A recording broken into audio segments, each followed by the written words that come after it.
Centre de formation professionnelle Kaja Sanogo Segukaw fe Dar Salam n'i b'a fɛ ka sa ka kalan kɛ yaasa ka se ka i yɛrɛ dɛmɛ i ka siniɲɛsigi ani ka se ka kalan kɛ taabolo minnu kɔnɔna na n'o olu bɛ u bolo kɛrɛnkɛrɛnnenya la a bɛɛ lajɛlen a bɛ se ka to i ka siniɲɛsigi baaraw bɛ se ka olu kɛ kalan mun bɛ yen n'o olu bolodalen don u bolo sa o kɔni ye pano n'o ye pano solaire ye o sigili k'o kalan kɛ plomberie ale ni sokɔnɔna ɲɛgɛnw olu dilanni k'o kɛ karoda o bɛ yen maçonnerie ka taa se peinture bâtiment ma électricité bâtiment construction métallique menuiserie métallique ni menuiserie bois ka taa se nakɔ sɛnɛ ma min ye misiw tulɔli ye bagan mara ka taa se sɛ maraw bɛɛ lajɛlen ma yaasa ka se ka sow fana jɔ so minnu bɛ se ka jɔ bi an ka togodaw la ani ka se ka olu entretien bɛɛ lajɛlen kɛ machinisme agricole ka taa se staff décoration ma transformation agroalimentaire nin bɛɛ lajɛlen bɛ centre de formation professionnelle Kaja Sanogo la biogazi k'o faamuya k'o dɔngala kari min ye ɲamaw ye k'olu bayɛlɛmali baaraw kɛ fo ka taa se ɲamaw yɛlɛmali ma ka se k'olu kɛ nɔgɔ ye nɔgɔ min bɛ se ka mago ɲɛ yaasa ka sigida kɛlɛli kɛ centre de formation professionnelle Kaja Sanogo ale bɛ nin bɛɛ lajɛlen boloda karamɔgɔ jolen b'u bolo minnu ye kalan kɛ ka kalan faamu n'u yɛrɛ bɛ se fana ka se ka denmisɛnninw bɛ mun kalan k'u kunna ka se k'a lawaleya teliya la nin baara bɛɛ lajɛlen sigilen don u bolo yaasa aw ka se ka ye nin ko in na sa a b'aw senfa biribiri ka taa min ye segukaw fɛ Medine min ye centre de formation professionnelle Kaja Sanogo ye k'a b'a da bɛɛ lajɛlen tulo kan sa tɔgɔ sɛbɛn kɔni olu daminɛna segukaw fɛ yen min ye don o don ni dimanche sen bɔra la k'a daminɛ nɛgɛ kanɲɛ 8 ka taa se nɛgɛ kanɲɛ 16 ma yaasa aw ka se ka kunnafoni jɔnjɔnw sɔrɔ sa a bɛ nɛgɛjuru sira n'o o ye 76 03 12 23 a bɛ se k'o gosi min ye 66 03 12 23 walama a bɛ se ka bɔlɔlɔ sira fana lajɛ Alassane Traoré min ye 875 ye ka se ka min ye arobase kɛ gmail.com yaasa aw sen ka se ka don u ka kalanko la min ye centre de formation professionnelle Kaja Sanogo ye ale ɲɔgɔnna ka dɔgɔ bi kalandege ale ni baara ko o ta nasira la an ka jamana kɔnɔna na.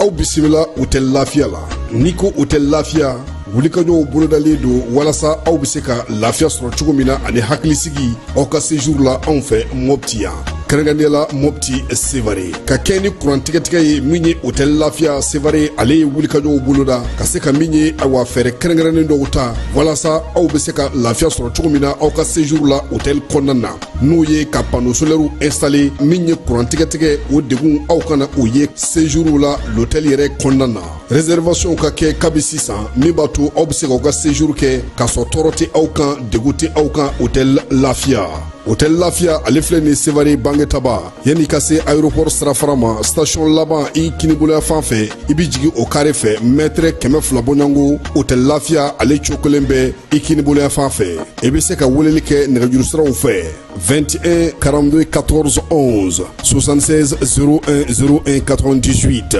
66 78 72 04 Hôtel Lafiya référence do.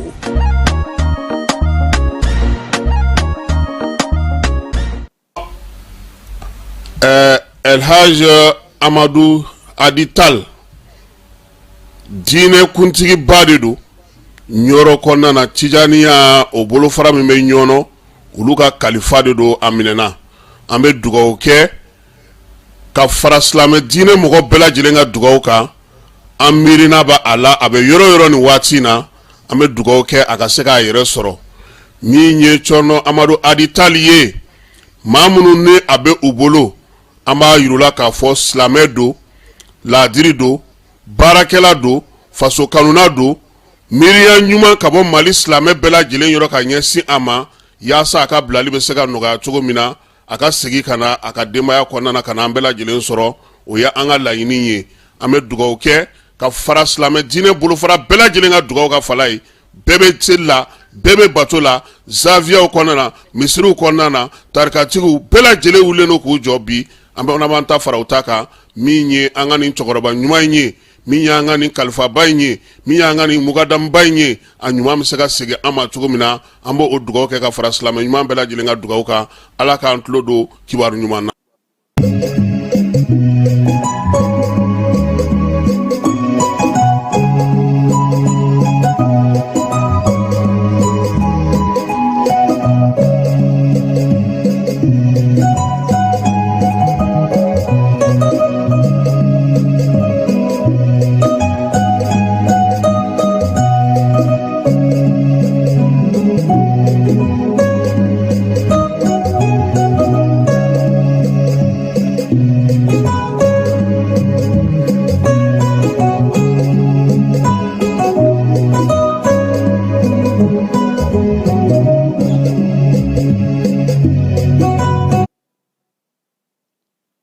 ni waati in b'a sɔrɔ aw minnu sɔgɔlen don jani bɔlɔsiraw bɛɛ lajɛlen na aw mana bɛn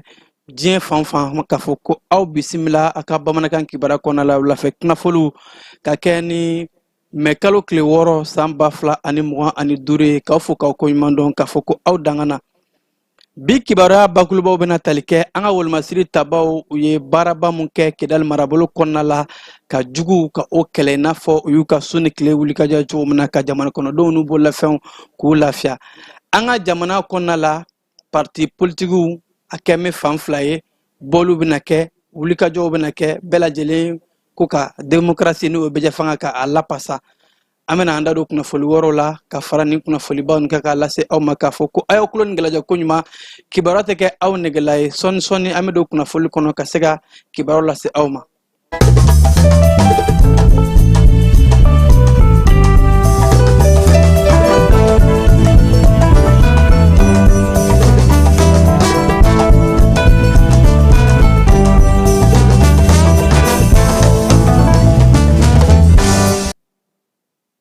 Ka senga fo kokura n'a fɔ n y'a fɔ ye cogo min na an ka wolomasiri tabaw u bɛ wulikajɔ la wulikajɔ mun n'a kɛra sabu ye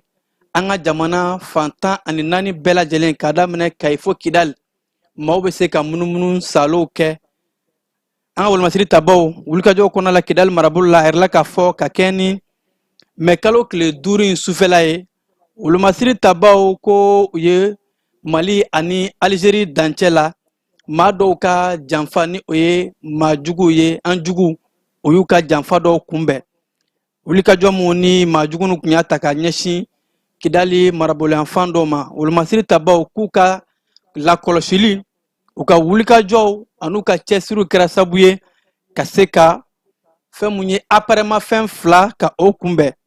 aparɛmafɛn mun n'u y'a bila ka na ni u ma se ka bugunatigɛ u kun cogoya dɔnnen tɛ kana fɔ k'u bɛna bali anw na ka n'u ka aparɛmafɛn ninnu aparɛmu ni explosifw b'a kɔnɔna la mugu jugu ko an ka wolomasiri tabaw ka sɛgɛsɛgɛlikɛlaw minnu bɛ yen nɔ ni o ye an ka renseignement ni a ɲɔngow ye ani minɛn minnu bɛ anw bolokɔrɔ bi ni olu bɛ fɛnw natɔ ye yɔrɔ jan fɛ ko olu de bɛɛ lajɛlen sera ka ni appareil jugu mugu jugu minnu ni juguw kun y'a fɔ k'u bɛna dankari kɛ anw na Mali ani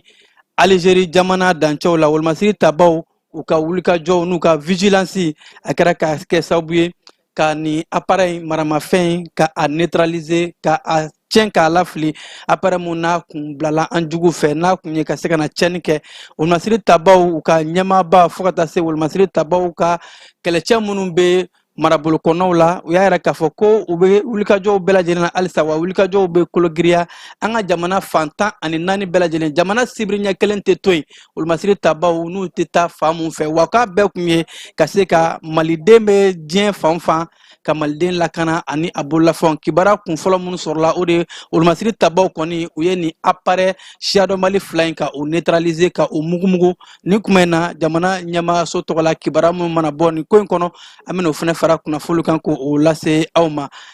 n'an bɔra kɔnɔna la Keba an b'a yɛrɛ k'a fɔ nin waati in na politiki ko Mali jamana kɔnɔna la a kɛn bɛ bɛɛ lajɛlen hakilina ye bawo maa si man ka kuma tuguni k'a fɔ ko e de ye politicien maa man ka étiquette ta ka nɔrɔ i yɛrɛ la bawo politiciens olu yɛrɛ de hakilinaw bɛ ka ɲɔgɔn jɛn an bɛ o de ye nin ko in kɔnɔna la bawo maa dɔw olu bɛ yɛrɛ k'a fɔ ko olu bɛna bɔ mɛ kalo tile 9 ko ka yɛrɛ k'a fɔ ko parti bɛna cili mun kɛ ko olu ma jɛn n'a ye maa minnu ni u y'a yɛrɛ k'a fɔ ko olu ye parti politigiw de ye u y'a yɛrɛ k'a fɔ ko parti politigiw bɛna bɔ donc u b'a yɛrɛ k'a fɔ don nataw la ni maa min bɛna bɔ i k'a fɔ de parti politique dɔw bɛna bɔ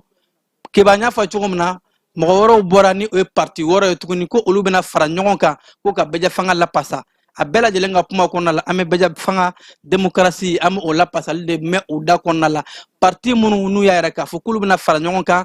an ka jamana ɲɛmaaw olu ka hakilinaw k'u kɔkɔrɔma don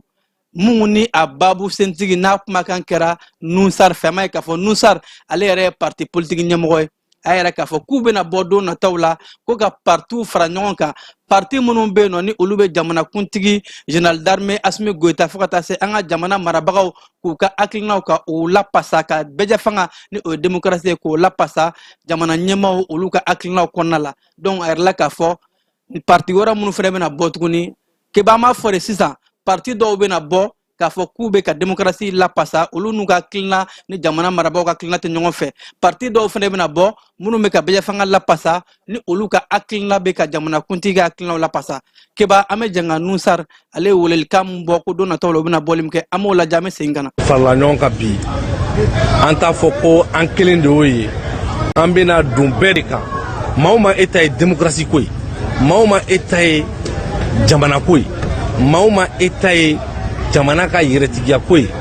yɛrɛkun ko tɛ dɛ mais jamana ko olu de ye ɲɔgɔn siri yan nɔ an bɛna se u bɛɛ lajɛlen ma minnu ma yan sɔrɔ walasa u kana an bɛ se ka ko fanga min bɛ sen na k'a bɛ ka sariya sɔsɔ kɛ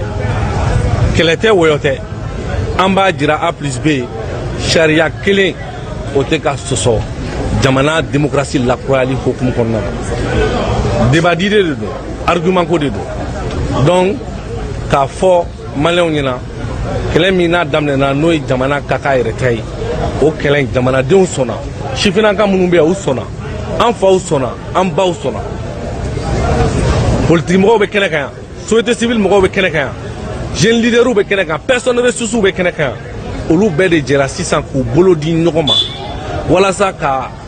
jamana den bɛɛ lajɛlen wele ka wele bila jamanaden bɛɛ lajɛlen ma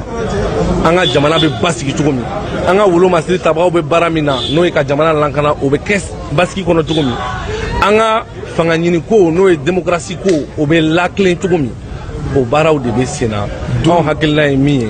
an b'o kɛ o baara la ni ala sɔnna ma don nataw la an bɛ se ka sigi ni jumɛn de ye aw ka nin jɛkulu in ka wulikajɔ bɛna kɛ min ye wulikajɔ tɛna kɛ dɔwɛrɛ ye wulikajɔ bɛna kɛ min ye dɔrɔn faso jama mana min laɲini jamana kɔnɔ o tɛ dɔwɛrɛ ye jamana sariyaw de b'a kɔnɔ nous poserons les actions conformément aux lois en République du Mali donc nous sommes dans un combat o ye an ka jamana a bɛ hɛrɛ sɔrɔ cogo min jamanaden bɛɛ lajɛlen bɛ hɛrɛ sɔrɔ cogo min donc o de kɔnɔna na an bɛna action caman bolo la conférence de presse bɛ yen meeting bɛ yen k'a yira diɲɛma la ko minnu wulilen don k'u bɛ barika don nkalon na nkalon a b'a don kɛ a b'a don dugusɛjɛ kɛ nka a tɛ badabada kɛ minnu wulilen don k'a yira diɲɛma la ko Mali parti politigiw ko u tɛ fanga min bɛ sen na k'u ta ko la k'a yira diɲɛ na k'u ti tiɲɛ kan minnu wulilen don k'a fɔ ko sariya sɔsɔ dama de bɛ yen ko Mali tɛ jɛmu fanga kɔnɔ Mali tɛ démocratie kɔnɔ k'a yira diɲɛma na k'u ti tiɲɛ kan manipulation ni nkalon tɛ ko dilan donc anw sɔrɔla maaw fɛ bi sifinnakaw la musolakaw la politiki kunda société civile kunda minnu ko b'u tɛgɛ di ɲɔgɔn ma k'u jɔ jamana ye k'an jɔ mɔgɔ ye o ko tɛ dɛ k'an jɔ mɔgɔ kelen ye o ko tɛ dɛ parce que anw an bɛ jamana ko de la donc o kuma damadɔni de fɔra ani organisation interne min kan ka bila sen kan olu baaraw de kɛra a tɛna mɛn an bɛna wele bila u ma action fɛn fɛn kan ka poser n'o ye ka jamana lapasa ka jamanadenw ka a koron ka tɔpɔtɔ ka d'u ma n'o ye ka jamana ka laɲini n'o ye basigi ye parce que an sɛgɛnna kɛlɛ kɔnɔ dɛ n'o ye bɛn ye n'o ye kɛlɛya ye o baaraw an bɛ n'o de boloda jamana kɔnɔ o baaraw ni ala sɔnna a ma an b'a ɲini danima masa fɛ a k'a kɛ faso jama ta ye a ka an dɛmɛ o baaraw ka ɲɛ sɔrɔ. ɲininka laban maa minnu b'a fɔ fɛnɛ k'aw de kelen don ka mɔgɔ dɔw bali k'a fɔ k'u t'u hakilina fɔ jamana kɔnɔ ko yalima ko n'aw dalen b'aw yɛrɛ la mun na aw t'u to yen u yɛrɛ ka taa k'u hakilina fɔ jamanadenw ye jamanadenw yɛrɛ n'a tiɲɛ ɲini ka taa u sira. mais an ye démocrates de sa an ye démocrates de démocratie kɔrɔ tɛ dɔwɛrɛ ye o bɛɛ b'i hakilina fɔ donc u b'u ka manipulation na u bɛ fɛnw fara ɲɔgɔn kan ka ko dɔw kɛ bon olu je pense que an t'o kɔnɔ mais jamanadenw bɛ tiɲɛ kalama wa diɲɛma bɛ bɔ tiɲɛ kalama ni ala sɔnna ma parce que manipulation min bɛ sen na a bɛ lajɔ de o manipulation tɛ lajɔ ni tiɲɛ baara tɛ donc vraiment o kɛrɛfɛ kuma ni ninnu mɔgɔ ko ninnu an t'o la an bɛ faso ko de la jamana ka kelenya ko de la jamana ka dugukolo la kisili ko de la jamana ka sɔrɔ n'a ka musakaw ka ko de la an b'o de laɲini halisa ala k'an dɛmɛ. Non, c'est bon, je pense que c'est bon. Keba n'a fɔ n y'a fɔ a ye cogo min na ka kɛ ni jumadon nata in ye ko place de l'indépendance la parti dɔw fɛnɛ kɛ bɛ ka laɲini k'a fɔ k'u bɛna bɔ ko partout ciko kuma min bɛ ka kɛ ko ka taa fɔ k'u ma jɛn ni o ye n'an bɔra o kɔnɔna la an bɛ taa kiriko bunakun kan an ka jamana kiri minisiri fo ka taa se adamadenya akɛla pasaliw ma ni o ye Mamadu Kasoge a ye baaraba dɔ nun don baara mun ni o bɛ tali kɛ adamaden wale min bɛ ta ka ɲɛsin maa ma n'u b'a wele ko traite de personne ka mɔgɔw ta ka taa n'u ye sira cogo jugu fɛ walima ka mɔgɔw latunu ko o baaraw bɛ sen na yaasa o bɛ se ka kɛlɛ cogo min na an ka jamana kɔnɔna la ani fo ka taa se san 2024 baara mun ni a kɛra Mali kiriko bunakun kan yaasa kiri bɛ se ka sinsin an ka jamana kɔnɔna la ko fo ko o baaraw bɛɛ lajɛlen kɛ o de kɛra hakilina ye hakilina mun ni a lapasara kosɛbɛ an ka jamana kiriko minisiri yɔrɔ a yɛrɛ k'a fɔ ko n'i y'a ta k'a lajɛ jateminɛw la san 2024 mɔgɔ 629 hakɛ olu de ye gɛlɛya sɔrɔ traite de personne ni o ye ka mɔgɔw bali ka tunu cogo tɛ dɔn maa minnu na ko o ye enquêtew dayɛlɛ enquête 430 hakɛ u ye o de kɛ wa ko n'i y'a ta k'a lajɛ u ye maaw sensibiliser ka hakilina di maaw ma maaw ka se ka u janto u yɛrɛ la adamaden tununi wale ninnu ka se k'a dabila ko sensibilisation min kɛra o bɛ t'i jɔ fo 36 hakɛw la an ka jamana kiri minisiri yɛrɛ k'a fɔ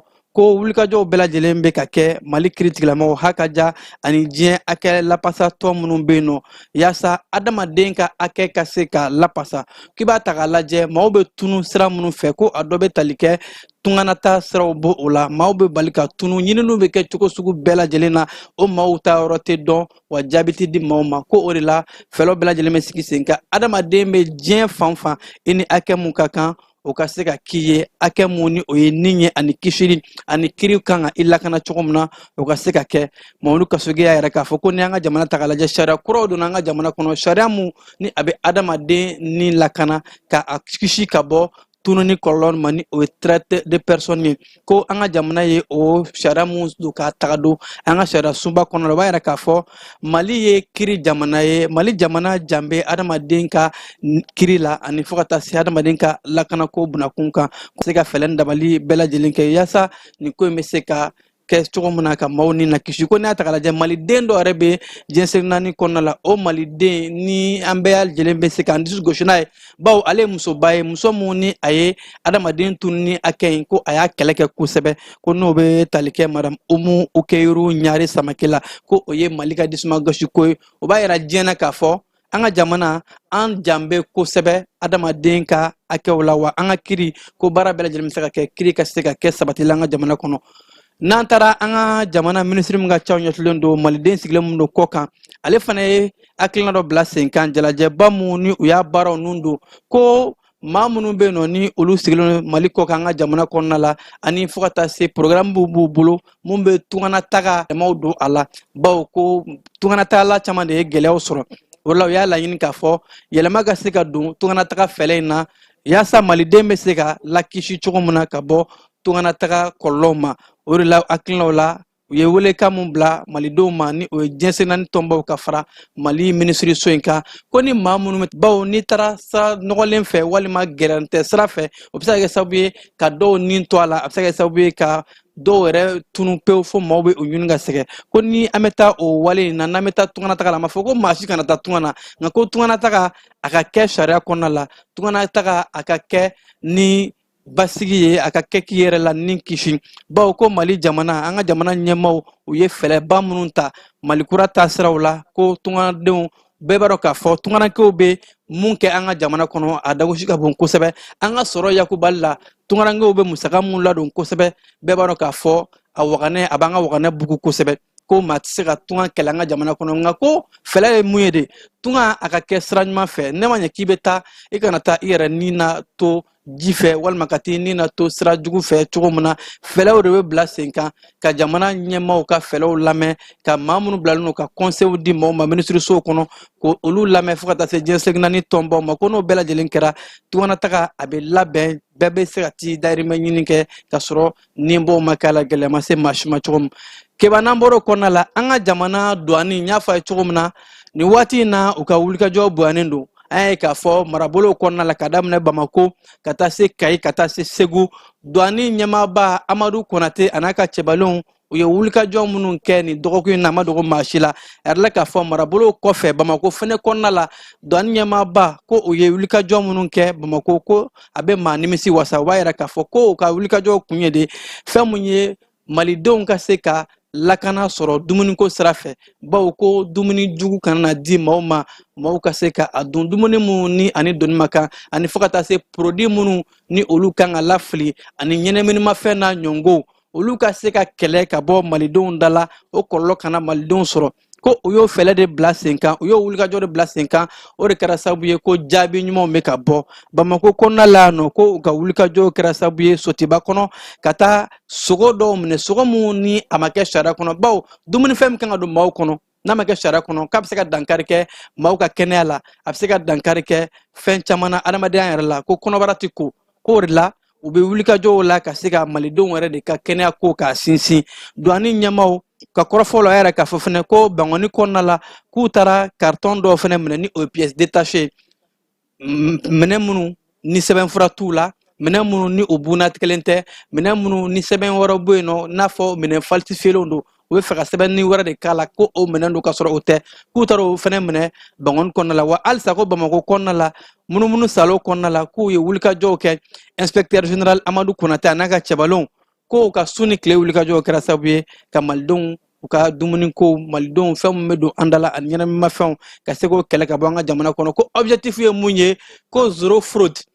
yuruguyurugumafɛn kana don an ka jamana kɔnɔ fɛn kana don ka sɔrɔ a ma kɛ ni sariya bawo n'o kɛra wari min kan ka don jamana waganɛ kɔnɔ o bɛ bɔ n'o de ye sira wɛrɛ fɛ o bɛ jamana waganɛ de diɲɛ nafolo la ka taa n'a ye duguduguma siraw fɛ ko o de la wulikajɔ ninnu bɛ ka kɛ ka se ka o kɛlɛ kiba n'an bɔra o kɔnɔna la an bɛ taa sirako bunakun kan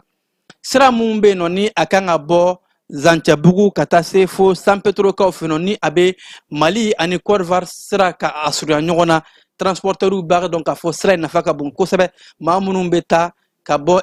Bamako ka taa se Abidjan n'u tun bɛ taa sira kɔrɔlen fɛ ka taa Buguni ka taa Sikaso ka taa Zegua ko ni nin sira in bɔra o bɛ se Buguni dɔrɔn Zancɛbugu fɛ ko sira mun bɛ bɔ a kɔnɔna la wa a bɛ sira surunya a bɛ musaka caman ta ka bɔ carburant ko la wa transporteurs a bɛ lafiyaba di u ma o de la nin sira in sigi kɛrɛnkɛrɛnnen kɛra a kan sigi mun n'a kɛra an ka transport bolimafɛnw o minisiriso jabala la yaasa sira in fɛlɛ minnu bɛ ka kɛ a la sira in bɛ ka taa cogo min na baara min bɛ ka kɛ a la ka se ka ɲɛfɔli kɛ maaw ye maaw ka se k'a faamu hakaja transporteurs olu ka se k'a faamu baara minnu bɛ ka kɛ a yɛrɛla k'a fɔ ko nin ɲɔgɔn in kɔnɔna la n'a ɲɛmaya tun bɛ an ka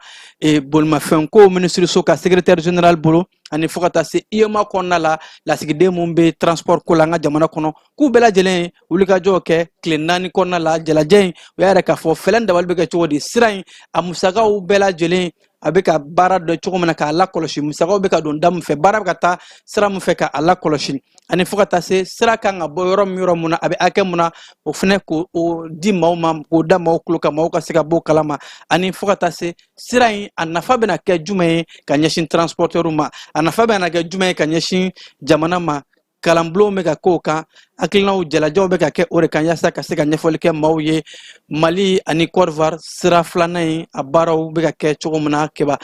n'an bɔra o kɔnɔna la an bɛ taa an ka marabolo kɔnɔna kibaruyaw la Sikasokaw bara yɛrɛ la k'a fɔ ko siganama dɔw minɛna maa minnu bɛ yen nɔ ni olu tun bɛ ka maaw gosi Orange Money sira de fɛ bawo ko maa 2 de tun bɛ ka baara in kɛ Sikaso polisiso min bɛ yen nɔ ni o ye 2e arrondissement ye olu ka wulikajɔ de kɛra sababu ye ka se ka taa o tɛgɛ da nin cɛnnikɛla 2 in kan kelen tun bɛ yen nɔ ko a bɛ weleli kɛ ka yɛrɛ k'a fɔ ko ale Orange agent de a b'a fɔ ko a baarakɛɲɔgɔn bɛ Bamako yan nɔ ko bɛ Orange soba kɔnɔ ka aw bila contact la u bɛ sɔrɔ ka nafolo dɔ ta k'a fɔ o Orange Money kɛlaw ye k'u yɛrɛ kɛ Orange Money partenaire ye k'a fɔ an bɛ Orange Money kɛ partenaire filɛ nin ye i bɛ taa sɔrɔ a kɔnɔ ko u y'o wale mun kɛ a ka wale in u ye maa caman de susu ka nafolo bɔ u kun nka Sikaso commissariat maaw olu ka wulikajɔ de kɛra sababu ye ka taa tɛgɛ da nin siganamɔgɔw kan nin waati in na k'u bɛ polisiso ka bolo kan ani kiiritigɛlamɔgɔw ka bolo kan o ni ɲangili min ka kan ka se ka o da u kan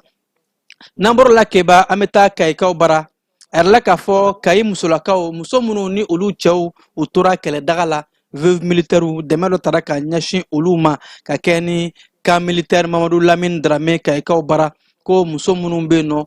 fɛn mun ye balo ye kit alimentaire o 300 de tara ka a d'u ma ka kɛ ni dɔgɔkun kɔnɔna ye a yɛrɛ la k'a fɔ kiti minnu n'o bɛ tali kɛ malo sukoro tulu balo minnu bɛ yen nɔ ni a dira Amérique jamanaw ka dɛmɛjɛkulu dɔ o ni Mali jamana ka bolo ɲɔgɔnma kɔnɔna la ko balo in kun tɛ dɔwɛrɛ ye muso cɛsabatɔ minnu bɛ yen nɔ ni olu bɛ gɛlɛyaw kɔnɔ u ka se ka musaka ta k'a yɛrɛ k'a fɔ ko diɲɛ ɲɛ b'u la jamana ɲɛmaaw ɲɛ b'u la u ye kɛlɛ mun kɛ u cɛw sora jamana ko min na ko jamana bɛ a dɔn u ye n'an bɔra o kɔnɔ an bɛ taa Bafulabe mara la Keba Bafin kɔnɔ a yɛrɛ la k'a fɔ u ka kalanso minnu bɛ yen nɔ olu bɛ ka wale dɔw bila sen kan inter-école yaasa ka se ka kalandenw ka u latɔmɔ kalandenw minnu ka dɔnta ka bon kosɛbɛ ka ɲɔgɔndan labɛn u ni ɲɔgɔn cɛ ɲɔgɔndan mun ni a kun ye ka se ka kalan ka kalandenw ka u galabu foni k'u bila kalan ɲuman sira fɛ ko n'o kɛra bɛɛ ɲɔgɔndan b'a to caman b'i cɛsiri wa mɔgɔ minnu bɛ yen nɔ ni olu bɛna sebaaya sɔrɔ donc olu bɛna kɛ olu ye musaka bɛna di u ma ka o galabu foni ka se ka kalanden tɔw ka olu bila kalan sira kan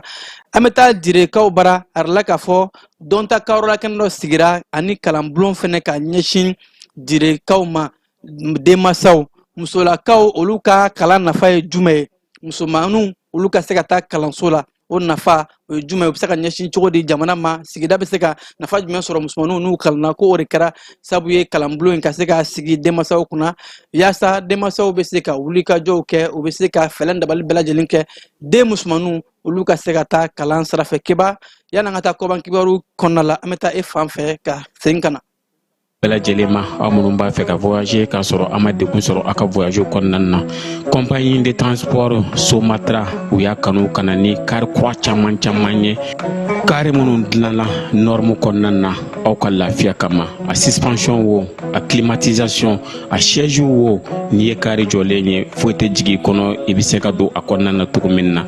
Somatra e ka kari Somatra ne ka kari Somatra anw ka kari o hukumu kɔnɔna na kari ninnu bɛ sira ta don ko don Bamako Segu San Moti Kucala ka taa se Sikaso ma Keɲeba Kita o ma ɲina Yoro di Sahel maaw kɔ ka taa se Kolokani Jijeni fo ka taa se Bɛnma ma Somatra fiɲɛ foroko Somatra ka wuli hɛrɛ la ka se hɛrɛ la. Keba kɔkan kibaru kɔnɔna la Cadikaw bara u ka jamana directeur de cabinet kɔrɔ jalaki bɛnnen nɔ a kan k'a fɔ ko sefa wari miliyari 11 ko dɔ yera a nɔ la ko in kɛra sɛgɛsɛgɛliba o ni jamana cakɛdaba dɔ ni ɲɔgɔn cɛ ko directeur de cabinet kɔrɔ in relation mun b'a la ani jamana ɲɛmaa bɛ ɲɔgɔn dɔn cogo mun k'a tun bɛ taa ni o de relation ye ka se ka taa wari minɛ ka bɔ waritigiba ninnu hakaja ani bangebonba ninnu yɔrɔ kiiritigɛlamɔgɔw olu de nana ka na sɛgɛsɛgɛli kɛ ka na jalaki bin directeur de cabinet kɔrɔlen kan wa a yɛrɛ la k'a fɔ jamanakuntigi fɛnɛ Idriss Déby Itno ale nɔfɛmɔgɔ dɔw kun don u kun ka surun ɲɔgɔn na kosɛbɛ jɔnya mun tun bɛ u ni ɲɔgɔn cɛ ani gɛrɛɲɔgɔnya tun bɛ ani jamanakuntigi ni ɲɔgɔn cɛ ko a y'o de kɛ sababu ye ka se ka taa ni nafolo kofɔlen ka o daraki ani ka danaya tiɲɛ ni o danaya min kun dara kan ka se ka taa o musaka ka o minɛ ka yɛrɛ k'a fɔ ni jamanakuntigi tɔgɔ ye ka sɔrɔ o baaraw tɛ kiiritigɛlamɔgɔw ni waati in na ko nin directeur de cabinet kɔrɔ in a bɛ bɔgɔ jeninen kan wa a bɛ sɛgɛsɛgɛ ni ɲangini bere mun na a ka kan o ka se ka da kan bawo ko a ye jamana corruption jamana nafolo ka yuruguyurugu ani abus de confiance ka danaya minɛn tiɲɛ n'an bɔra o kɔnɔna la Keba Faransi jamana ani Siri kɛmɛ ka u bolo di ɲɔgɔn ma bawo bɛɛ lajɛlen b'a dɔn k'a fɔ furancɛla fanga mun bɛ Siri jamana kɔnɔna la ni o ye Ahmed Al-Shara ni ale bɛ ka jamana mara ka kɛ ni jamana dafirili mun kɛra ni o ye Bashar al-Assad ale ka fanga dafiri desanburu kalow la jamana ɲɛmaaw o ni Faransi jamana kun kɛn bɛ k'a fɔ k'u bɛna jɛɲɔgɔnya dɔw daminɛ nka Faransi jamana ɲɛmaa Emmanuel Macron k'a kun y'a ɲini k'a fɔ ko Sirikaw n'a ma ɲɛ k'u bɛ jɛ ko Siri jamana ɲɛmaaw k'u ka na sariya kɔnɔna la u ka gouvernement sigi ani fɛnɛ u ka se ka baaraw daminɛ baara mun ni u bɛ segin ka na sariya kɔnɔna la ko n'o kɛra ko ni Faransi jamana bɛ sɔn ka bolo ɲɔgɔnmaw kɛ nka kɛ ni kuma yɛrɛ la k'a fɔ mɛ kalo tile 6 in na Faransi jamana ɲɛmaa Emmanuel Macron k'a bɛ ka labɛn kɛ ka taa se Sirikaw bara u b'a yɛrɛ k'a fɔ ko Faransi jamana a bɛ ka Siri jamana fanga bɛ maa minnu bolo bi ni olu bɛ ka fanga mara ni silamɛya birifini n'u bɛ wele ko islamisiw ko b'a yɛrɛ k'a fɔ Faransi jamana bɛ ka nin jamana marabaga ninnu ka u kɔkɔrɔma don ka sɔrɔ ko jamana marabaga ninnu marabaga kɔrɔlen minnu bɛ yen nɔ u kɛn bɛ ka gɛrɛntɛ ta k'a ɲɛsin u ma dɔw lasagolen don wa dɔw bɛ gɛlɛya sugu bɛɛ lajɛlen na k'a sɔrɔ G7 tɔnbaw tun ye a ɲini ko Siri jamana maa minɛnen minnu bɛ yen nɔ u ka se ka olu labila ani u ka na ni basigi ni bɛn ni kelenya ye ka prisonniers politiques ka olu labila yaasa bɛn bɛ se ka na nka Faransi jamana ka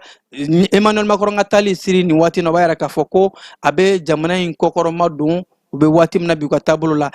Keba Ameriki jamana kɔnɔna la Ameriki jamana ɲɛmaa Donald Trump kabi a nana fanga la a ye fɛɛrɛ dɔ ta ka maa minnu bɛ yen nɔ ni o ye tunkarankew ye ka cogo bɛɛ lajɛlen ko ka tunkarankew labɔ Ameriki jamana kɔnɔna la. Diɲɛ naani tɔnbaw ani jɛkuluba minnu bɛ tunkanataga ko bunakun kan olu dɔw tun bɛ ka Donald Trump k'a lajɛ ni ɲɛjugu ye bawo u y'a yɛrɛ k'a fɔ k'a tɛ dunan yɛrɛ de fɛ nka ko Donald Trump ka fanga ɲɛmaaw k'u bɔra k'a fɔ ko olu ye fɛlɛ min bila sen kan k'a kun tɛ juguya bawo ko olu bɛ fɛ de jamana ka se ka lakana ani maa fɛn fɛn bɛ yen nɔ ni e bɛ don jamana kɔnɔna la ko fo ka a ka kɛ ni sariya ye wa i ta kun ka dɔn wa e bɛna mun kɛ jamana kɔnɔ k'o ka se ka sɛgɛsɛgɛ ko jamana ka lakana kama o de la k'u ye fɛlɛ dɔ bila sen kan maa minnu bɛ yen nɔ ni olu kan ka labɔ tunkaranke minnu bɛ yen nɔ ka dolari wari 1000 di u ma ani fo ka taa se u ka billet d'avion ka o d'u ma yaasa ko k'u lasegin u ka jamana kɔnɔ ko olu ka nin wale in Donald Trump ka administration ka fɔ la ko b'a yɛrɛ k'a fɔ ko olu tɛ ka tunkarankew gɛn ka b'u ka jamana kɔnɔ nka ko tunkarankew ka taali k'u bɛ ka a coordonner k'a lakɔlɔsi k'a bɛ se ka kɛ cogo la cogo min na jamana ɲɛmaaso ka se ka u coordonner k'u lakɔlɔsi ka kɛ ni diɲɛ sariyaw ye. Allemagne jamana kɔnɔna la Keba Allemagne jamana ye jamana ɲɛmaa kura sɔrɔ n'u b'a wele ko chancelier Friedrich Merz ale de kɛra Allemagne jamana ɲɛmaa ye ka kɛ ni sɔgɔmada in ye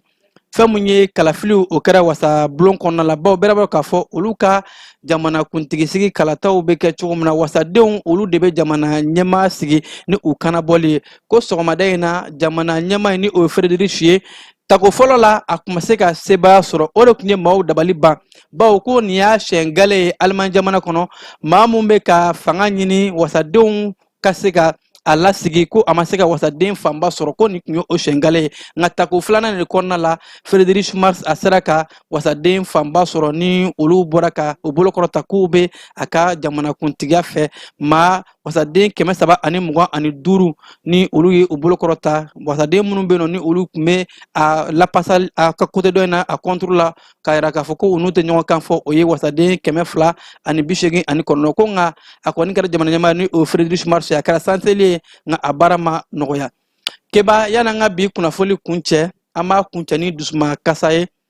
an ka jamana ɲɛmaayaso a ko k'a b'a la diɲɛ bɛɛ lajɛlen tulo kan k'a fɔ ko jamana ɲɛmaayaso bɛ janaja la bawo Mamadu Wulale ni ale tun ye an ka jamana secrétaire général kɔrɔ ye ɲɛmaayaso président ka secrétaire général kɔrɔ a y'o kɛ k'a daminɛ juin kalo tile 17 san 2021 ka taa bila septembre kalo tile 26 san 2023 wa an bɛ waati min na ko bi yan'a ka fatu a tun ye jamana kuntigi général d'armée Assimi Goïta ale ka conseil dɔ ye ko nin maa kofɔlen ala y'a miniji dɔgɔya ka kɛ ni mɛ kalo tile 6 in ye a jabala la ka sababu kɛ bana kunjalajan dɔ sen ye k'a ka janajaw fana bolodalen don k'a bila sini mɛ kalo tile 7 la Palais des Sports kɔnɔna la an bɛ dugawu kɛ ni maa kofɔlen ye ala k'a dali badabada nɔgɔya a ye.